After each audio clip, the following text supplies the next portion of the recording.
Hey everyone, Paul Akers. I recently got a question from Andrew from In the Ditch Towing. He's leading the morning meeting. He wants to talk about leadership. He asked me, what characteristics do we look for in leaders at FastCap? If somebody comes up to him and says, I want to become a leader, what are we looking for? What do we tell them? Well, it's really very simple. The best advice I ever received in my whole life was from Bob Taylor, Taylor Guitars.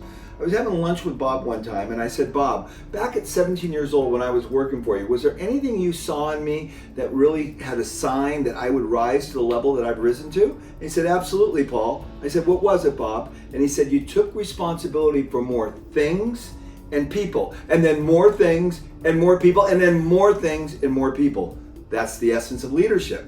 Leaders realize that you can't just be in your own little world. You got to take more responsibility for the things like shutting the door, making sure the lights are out. Then the next day, holding other people accountable that they shut the door and turn the lights out. And the next day, holding people accountable that they maintain certain processes so you maintain quality for your customer.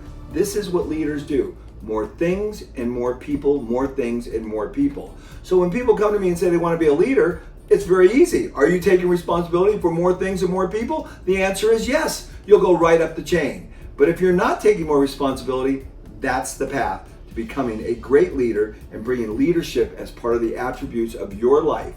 More things, more people. Thanks, Bob. Best lesson I ever learned.